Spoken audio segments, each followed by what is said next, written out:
But first, we got to come back to some fundamentals here. We got to talk about what a standard drink is. In fact, we've used this language before in this lecture. We've talked about what 5 standard drinks is, and how that equates to so-called heavy drinking. At least in Canada, right? But we got to get back to what this idea of a standard drink is. In fact, this should probably be showing up a little bit earlier in the lecture so you understand what we're talking about. A standard drink, okay, is 0.5 ounces of pure alcohol. Okay, pure being 100%. The closest we get to that, if you remember back to some earlier fundamental concepts of today, is so-called grain neutral spirits, right? We used to be sold as Everclear, okay? Rubbing alcohol is also very close to this, okay? But it's 0.5 ounces of pure alcohol. This equates in modern, or in, not modern, I should say, this equates in the real world, okay, to what you would actually see people consuming, okay, drinking, to 12 ounces, okay, 341 milliliters of 5% beer, cooler, or cider. Okay, this equates to 5 ounces, 142 milliliters of 12% wine. Okay, and this equates to 1.5 ounces or 43 milliliters of 40% hard liquor. Okay, that is a standard drink. Why is it important to talk about a standard drink? Well, before I tell you yet another little story that I hope will be helpful about why it's important to get a kind of universally accepted, consensus-oriented notion of what a drink is, at least in Ontario, not in Canada, and even internationally. Okay, let's note a few more things about what is meant by a standard drink. First of all, okay, 1 pint of beer, okay, is actually the equivalent of 1.4 regular beers. Okay. So when people say, hey, I only had one drink, I had, a pint of beer. No, what they're really saying is they've had 1.4. Okay, similarly, a tall boy, okay, which is, I'm pretty sure is a 473 milliliters. Sometimes it can be sold as 500. It's generally the same amount of a pint, okay? There are 5 glasses of wine in a standard bottle, okay? This means a bottle of wine is 5 standard drinks.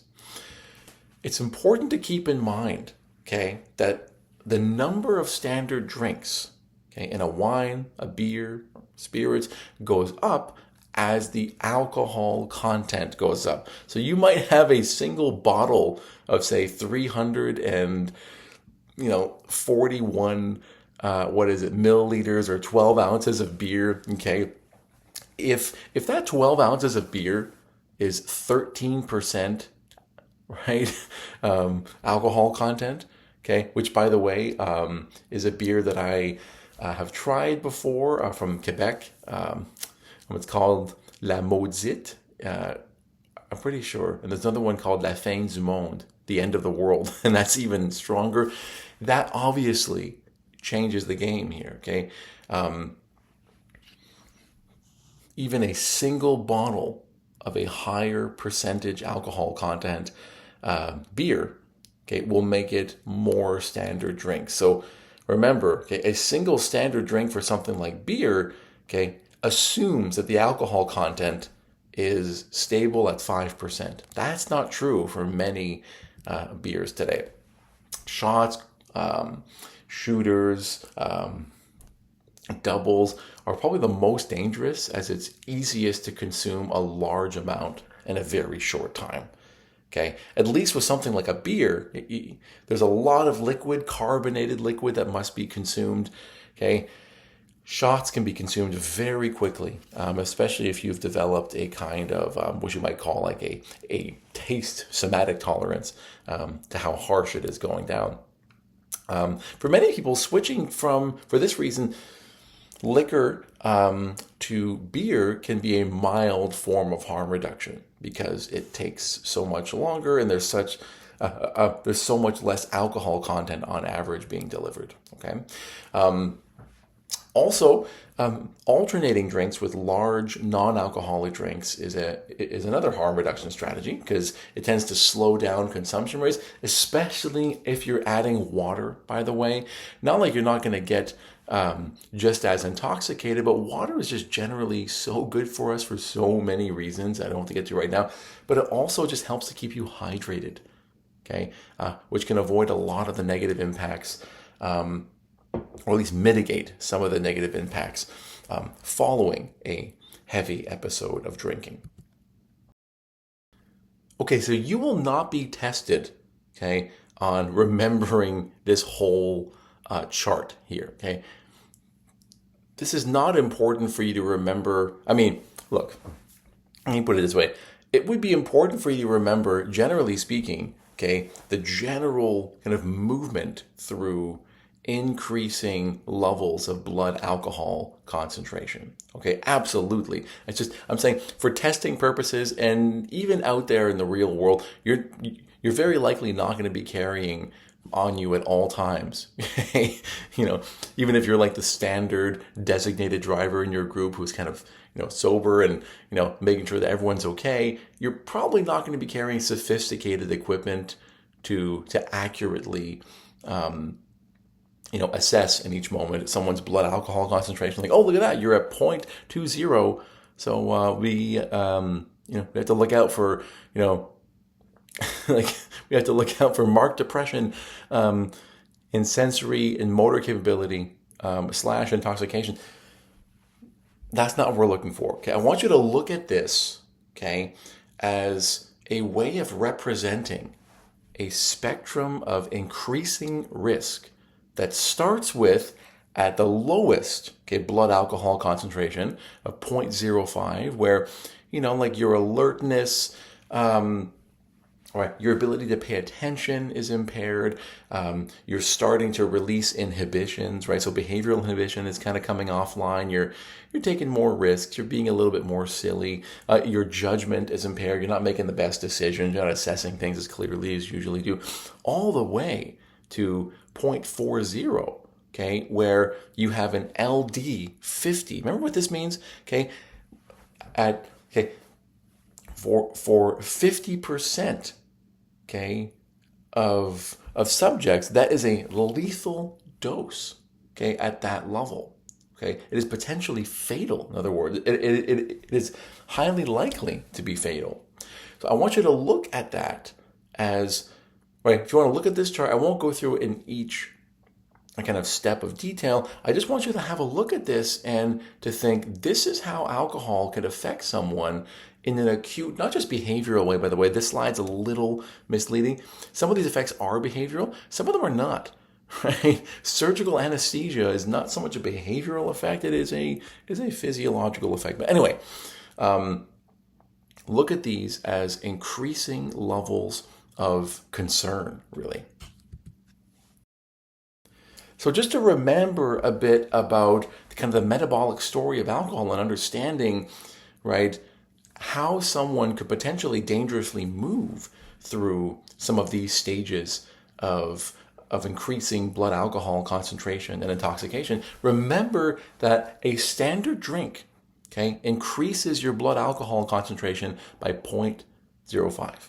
Okay, remember that the liver and stomach together metabolize or break down alcohol, okay, at a rate of about 0.25 to 0.3 per hour. Let's be kind of realistically conservative here, that the average liver functioning properly will metabolize it at a rate of about 0.25 ounces per hour. Okay, this means, okay, that for most of us, it takes about 2 hours to fully metabolize a standard drink.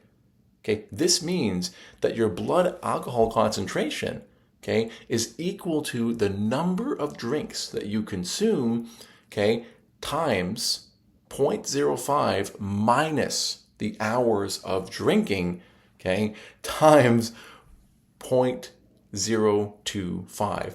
In other words, times the metabolic rate. you should keep in mind here, okay, look, the bottom line there is that it takes about 2 hours. If you don't really understand that little math there, the bottom line here too is that the breakdown of alcohol, the metabolic processing of alcohol may take longer if your liver is not functioning normally. What does this mean for someone who is in kind of progressive stages of alcoholism, right? They've been chronically and heavily drinking over time. Well, their liver over time is functioning less and less effectively. Okay, that means for someone who's been drinking for a longer period of time, okay, it is taking them a longer time to metabolize alcohol. Again, that quick metabolic math assumes that someone's liver is already functioning fairly okay. So here's an example to kind of put this in perspective. So Alan consumes about 5 pints of beer in 5 hours. What would his blood alcohol concentration be? Remember, 5 pints of beer, if we were to calculate it, would be equal to 5 times 1.4 standard drinks. That comes up to about 7 standard drinks. Okay, so here, I only had 5 drinks. No, you had 7 standard drinks, right? I've had clients come up to me and say, look, Carl, I only have 1 drink a night. And they tell me they've had like a pint of vodka. Not a pint of beer, a pint of 40% vodka, liquor. Okay, so remember, in this case, 5 pints of beer, 7 standard drinks. So the alcohol here would be 7 times 0.05, which means that Alan, okay, would be at a state of 0.35 blood alcohol concentration. Okay. Metabolically, okay, the alcohol out or broken down is equal to 5 hours times 0.25, okay, per hour. Again, that's the metabolic rate at which the average liver will process alcohol, which equals about 0.125 blood alcohol concentration out or eliminated. The total blood alcohol concentration after 5 hours would be 0.35 minus 0.125, which is 0.225. What does that mean? It means that Alan, okay, is showing marked depression in sensory and motor capability and is definitely intoxicated. Okay. Do we expect people to calculate this? Okay, especially if they've been drinking. Okay. No. Do we expect them to have a sense though, right? Just imagine how you can kind of apply this yourself, right? Even just by asking someone, hey, how many drinks have you had in the last hour? Okay, you'll have a sense, okay, of how much time it might take them to have a blood alcohol concentration that reaches stability or baseline again. It might take them quite a long time. Okay, especially if we consider the rate at which alcohol is metabolized and eventually eliminated.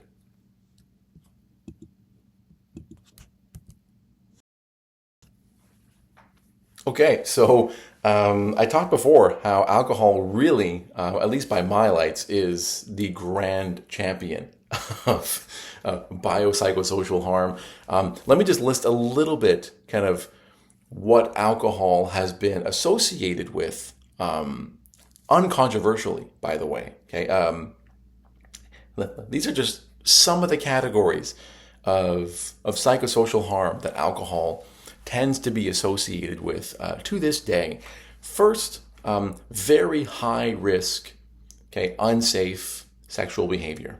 Okay, alcohol enhances the interest but impairs arousal and performance. So, like, not only does alcohol kind of cause people to make really dumb decisions, right, really high risk decisions when it comes to what we would all consider to be safe sex practices, but even its, kind of apparent benefits are illusory, right? And actually, alcohol tends to kind of degrade, right, most aspects of what makes for a good sexual experience, including the maintenance of arousal and performance. Wow, that sounded like a robot was explaining sex to you. Okay, anyway, the next major thing, blackouts. Okay, you may have learned about this in some of your courses. We actually come back to talk about it in trauma-informed practices. It's kind of part of the general discussion around like dissociation states and like the freeze response. But alcohol is a substance-induced kind of dissociation. Okay, alcohol. That's say that alcohol. Blackouts are a substance-induced form of dissociation. Okay, a blackout is a period in which someone is or appears to be conscious. Okay, they're kind of interacting with. And of course, they don't look like their best. Okay? They don't look like they're interacting with others in the most, productive and kind of creative and intellectual way. No, but they're home. Okay, it seems like the problem is that the time that they're interacting with others and at least semi-conscious is not being fully registered and remembered and consolidated in long-term memory. Okay, which means that a blackout is a period of drinking that a person appears conscious of or conscious during, but does not remember. There's a similar phenomenon known as a brownout that's more fragmented that I'll come back to at another time, maybe not even in this course. Alcohol is also associated with all manner of social criminal ills. Crime, injury, violence, aggression, assault, motor vehicle accidents, date rape, right? Alcohol, unfortunately, tragically, to this day is still used, sometimes even in conjunction with other psychoactive substances like the ones we'll be talking about next week, as a sexual assault weapon. Okay, it might sound strange to say that. Oh, Carl, really? Can any substance be used as a sexual assault weapon? Absolutely. Okay, if the intent is to impair another person's ability, okay, to exercise proper judgment and control over their own body and mind, if the intent is to give someone another substance so that you may gain advantage over them physically and psychologically, to exploit them physically, psychologically, sexually, you name it, it is a weapon that you are using on that person. And finally, alcohol, tragically, as many of you know, is associated with, it's involved in at least a third of all suicides. And if we combine, that figure, by the way, is not alcohol exclusively. It's usually alcohol in combination with substances which additively or synergistically produce even more marked, pronounced depressant effects. So alcohol is often combined. For example, in the case of Chris Cornell, the lead singer of Soundgarden, that one hit me really hard. It's a combination of alcohol and benzodiazepines. We'll be talking about those next week. Those are a subtype of the so-called sedative hypnotic drugs. Alcohol is often used in conjunction with opiates and many other substances, but it is implicated in so many cases of suicide. So as we've talked about, okay, physical dependence on alcohol is a function of how much alcohol is consumed, dose, okay, the frequency at which alcohol is consumed, or especially the frequency of drinking episodes over time, okay, and chronicity. That's really what we mean by frequency over time, okay? So not just how much is consumed, the frequency of episodes, like patterning over a single week, like how often a week, but it's also chronicity, long-term patterns. How long have you been engaging in this frequency of episodes at this amount over time? Okay, tolerance is due primarily to two factors. Okay, or physiological tolerance here, pharmacodynamic and metabolic tolerance is due first of all to increased alcohol dehydrogenase activity. Okay, especially in the stomach. Okay, remember that is the enzyme that is produced more in men than in women. It's also due to increased CYP450 enzymes, within the liver. I'm so sorry. Okay, a classic withdrawal syndrome, as we used to call it, just withdrawal syndrome, can occur after binge drinking for 1 week. Right, for women, this is approximately 8 standard drinks per day. For men, approximately 10 standard drinks a day. By the way, we're going to talk about what a classic withdrawal syndrome is in the very next slides. Okay. After consecutive drinking days for about 1 month, okay, it is possible for a classic withdrawal syndrome to occur in women with about 6 standard drinks a day, and for men for about 8 standard drinks per day. Again, remember, right? It takes less for women, not just to absorb and process and become intoxicated, but also for them to reach a point at which a withdrawal syndrome would occur. Less for women, more for men. Remember, because men produce more of this stomach enzyme, alcohol dehydrogenase, men also have a bigger tank, in which to dilute alcohol in their bodies. That's because they have, on average, less body fat and more lean muscle mass, on average, as compared to women. So in the next few slides, we're going to briefly overview what the withdrawal syndrome associated with alcohol is. Just before we get into this,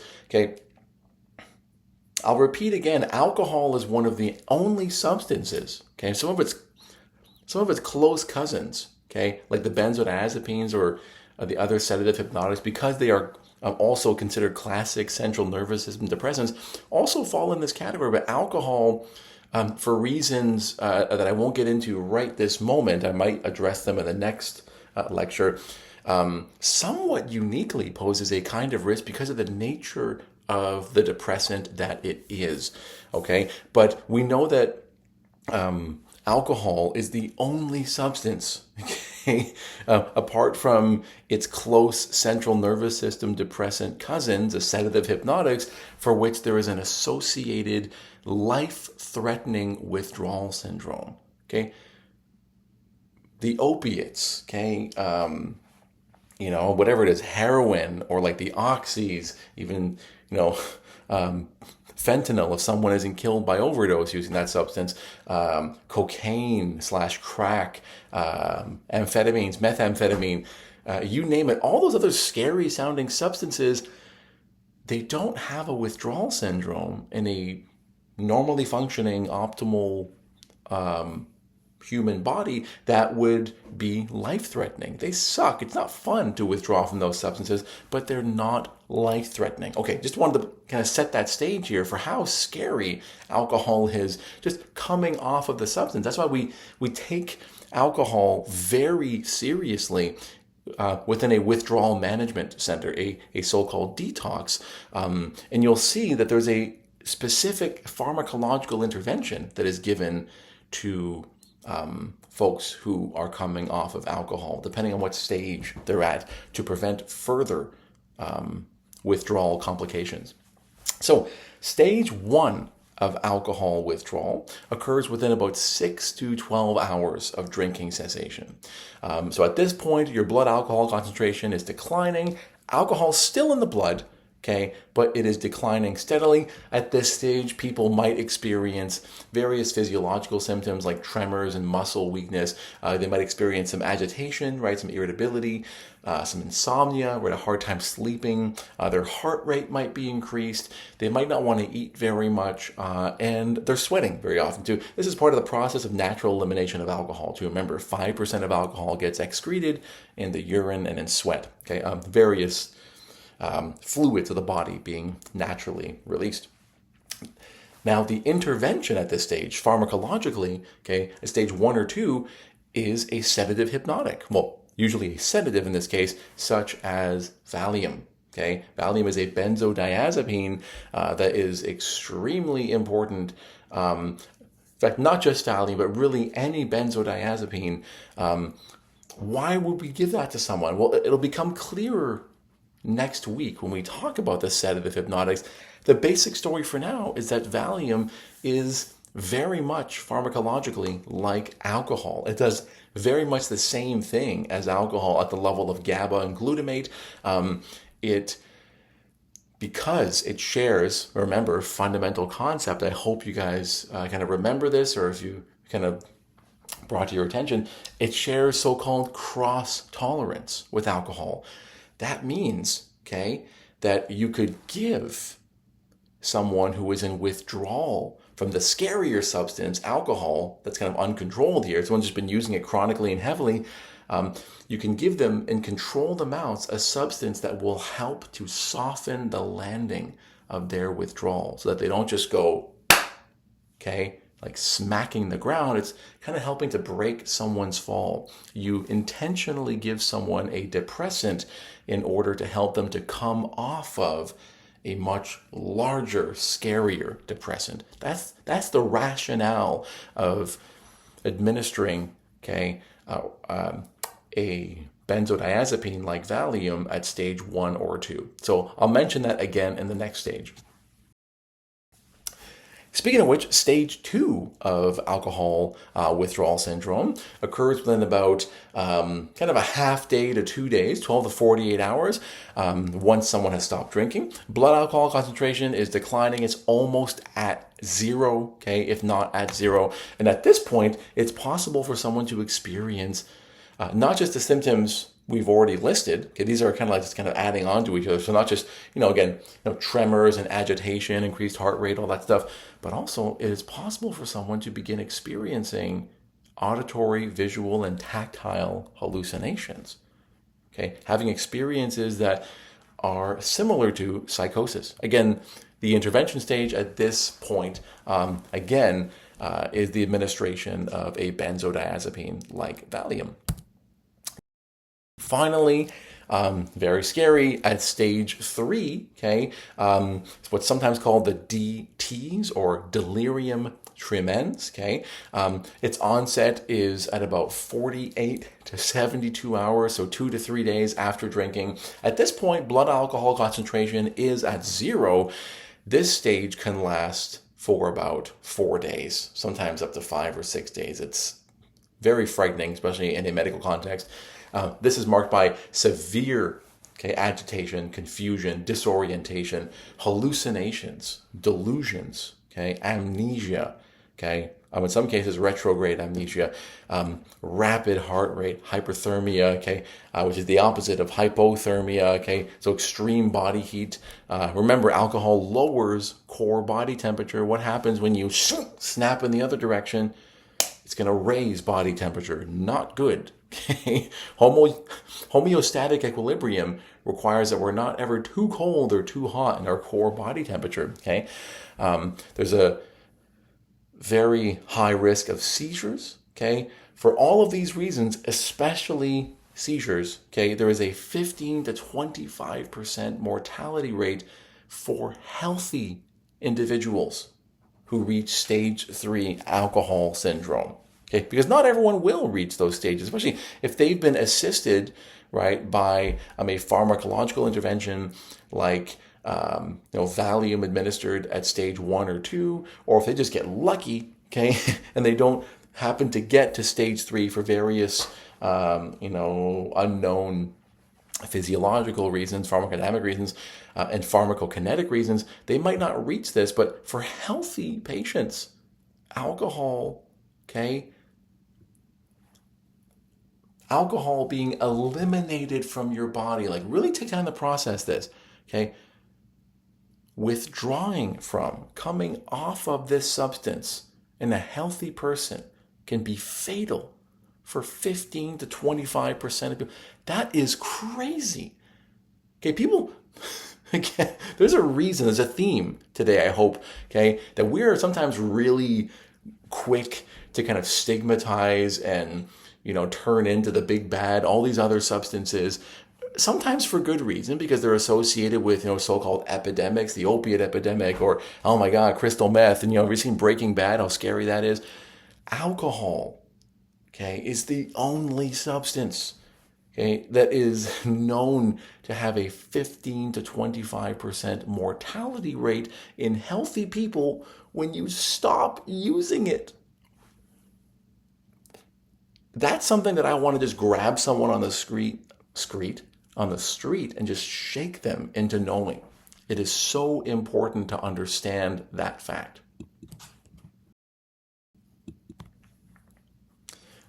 Unfortunately, alcohol use, chronic physiological toxicity includes, in some cases, very severe brain damage. Okay, some of the damage associated with alcohol use is irreversible. Some of it is reversible. Okay, overall, we know some of the conditions neurologically associated with substance or alcohol-induced neurological damage include, first of all, generally speaking, the loss of brain tissue over time. Okay,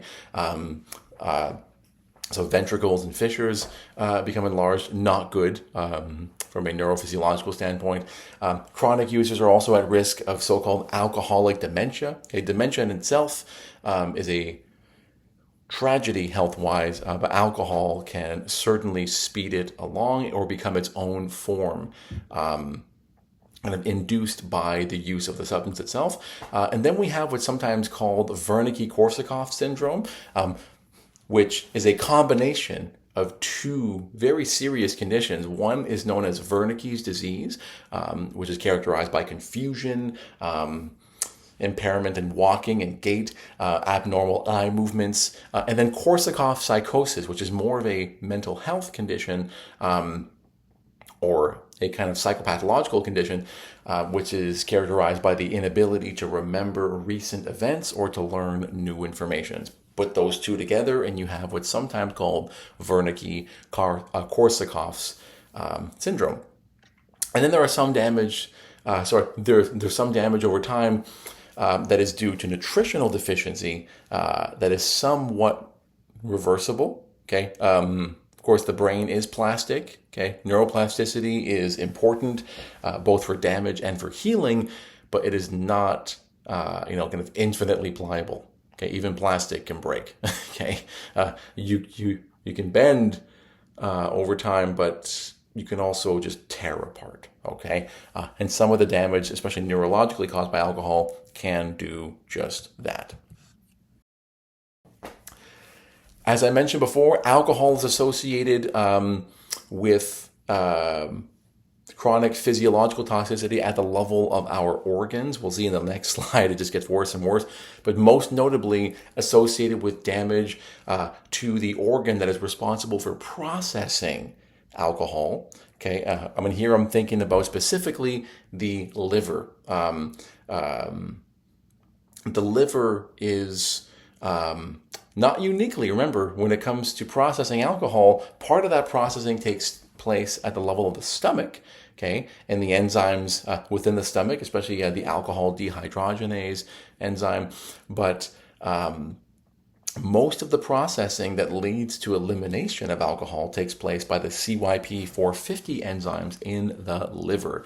Over time, okay, there are increasing kind of progressively worse forms of liver damage that take place, starting first with fatty liver.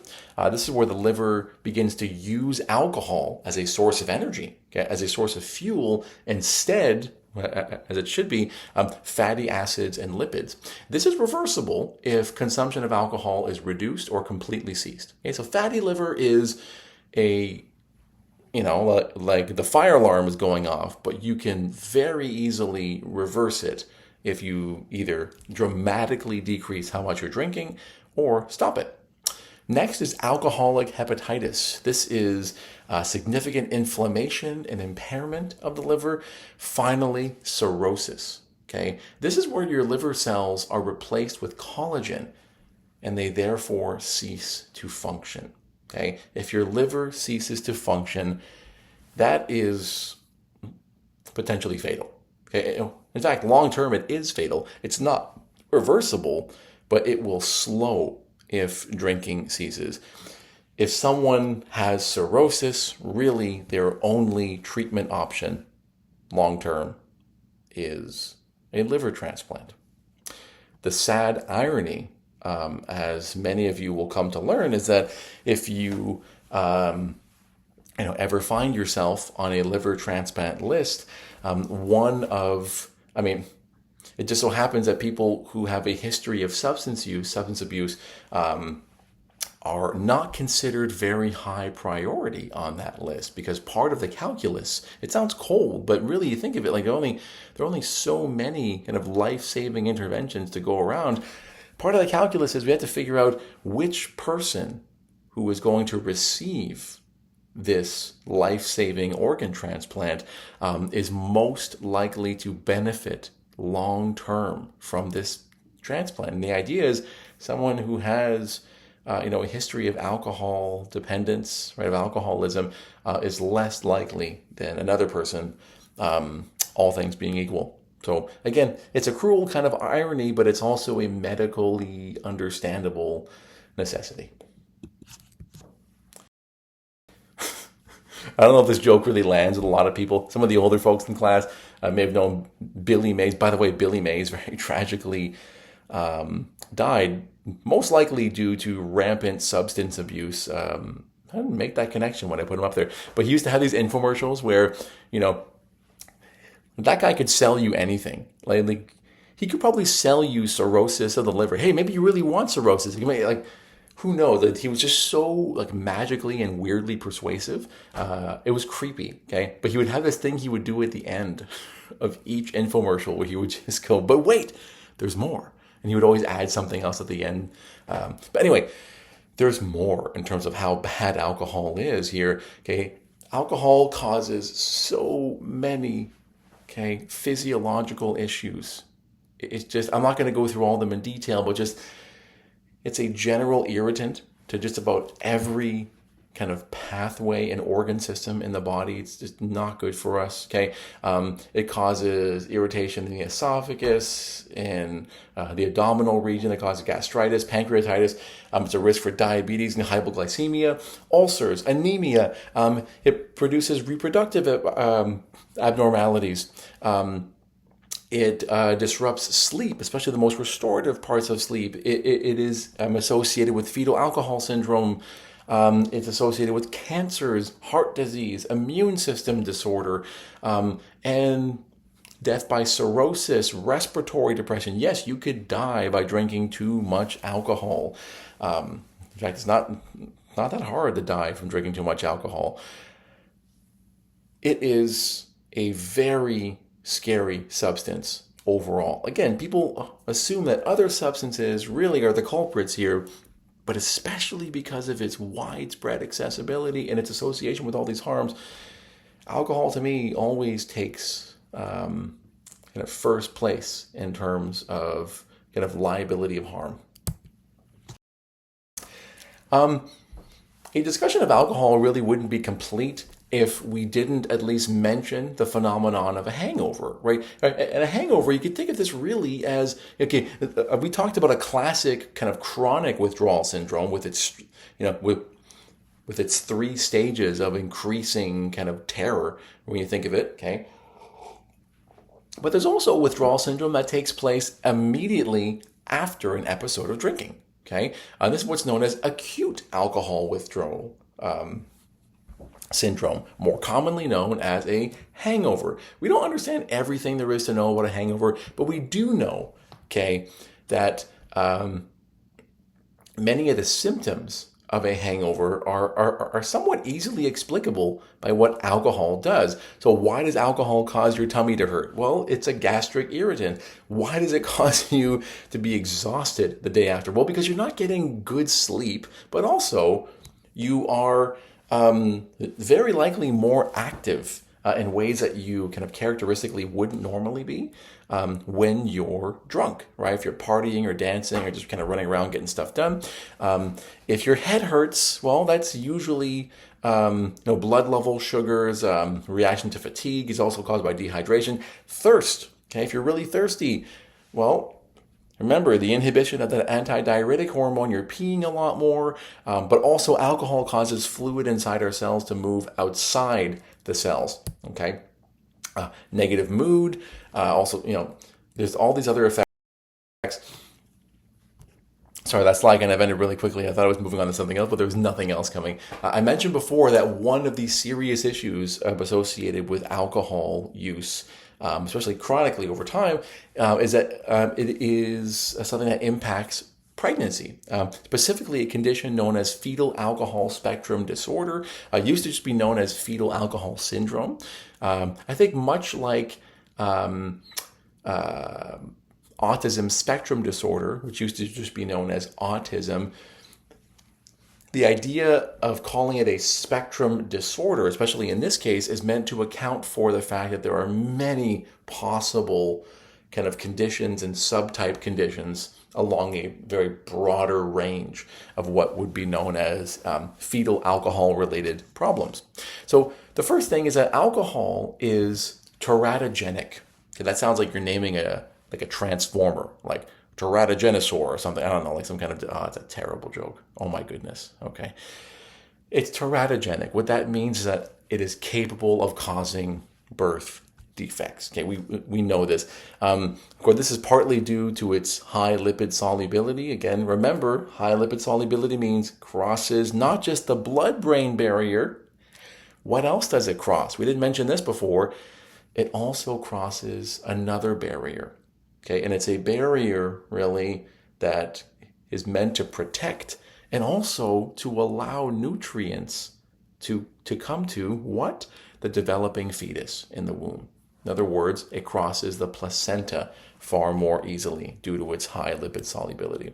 Drinking during pregnancy, we know, absolutely increases the risk of spontaneous abortion. There's just no evidence, okay? There's no evidence for safe alcohol consumption during pregnancy, okay? More alcohol consumption just means greater risk. And there are greater risks of greater teratogenic risks, and therefore greater risks for something like FASD or spontaneous abortion during the first trimester, usually when the fetus is most vulnerable, in other words. Okay, so how about we try to take some takeaways? These aren't testable, by the way, but it's kind of good to know how psychopharmacology can be used in a more practical, clinical, kind of frontline context, especially if you're doing anything that looks like supportive counseling, or maybe for some of you later on, if you get qualified for this, if you're doing any kind of therapy with someone. So first, it's to help you and the client understand why. Why someone is drinking. And the kind of work that I do, okay, so I specialize, as you'll learn from me in the second semester, if you haven't read a little bit about me already, some of you may have been creeping me out online, right? Or creeping me, is that the term, right? Kind of like checking someone out on social media. You may know that I specialize in a form of psychotherapy called ACT, or acceptance and commitment therapy. And the whole kind of premise behind, well, at least one of the key premises behind ACT is something called functional contextualism. And it's, bottom line, I like to ask people WTF, not what the other thing, but what the function. What is the purpose of someone's use of alcohol in this case, right? What role is it serving for them? Right? What problem is it solving for them in this moment? Solving, okay, usually not long term, but we need to understand what the function is. Okay, for a lot of people, okay, it is relaxation. Okay, it helps to induce a parasympathetic response. For a lot of people, it helps them to become kind of less worried. Okay, it slows down their thinking. Okay. And it reduces self-consciousness. Okay, so I'm not so kind of preoccupied, worried about myself, what people might be thinking about me. Okay, it's disinhibiting.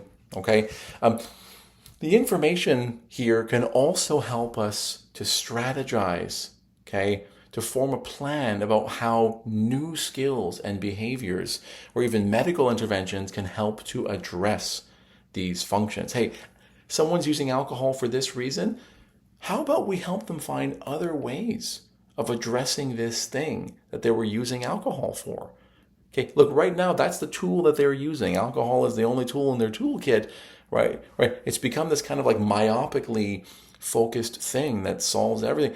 what if we could just expand their repertoire of coping skills? Okay. It's also just great to know this kind of information to educate people about risks. Like, what does alcohol actually do? How could it really hurt you, right? How is it hurting you? And it helps people to reduce harm and to motivate change, okay?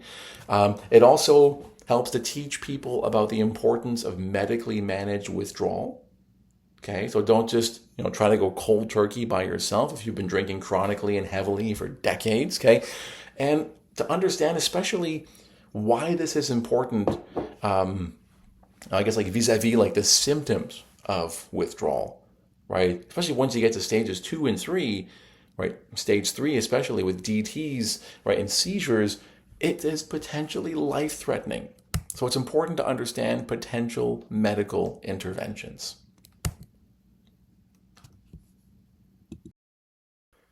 Whew. Okay, so that was the longest lecture, easily. Yeah, that was the longest lecture that you're going to get from me. Okay, that is a huge amount of slides, 54 slides.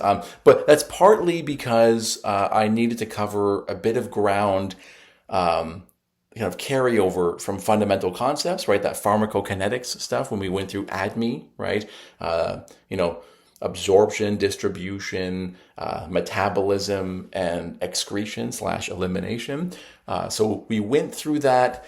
We went really deep into routes of administration and metabolism in particular, and then we spent some time overviewing alcohol. There's one set of slides that I don't have access to that I know Dan covers, and it's more about the history of alcohol. I'll make sure that I mention to Amanda that she posts that for you from Dan. That has to do specifically with prohibition, the temperance movement, and just how alcohol has looked in context societally, over the last, century or two, really. So I'll let those slides speak for themselves. In your course text, it is chapter 7. I believe that covers alcohol.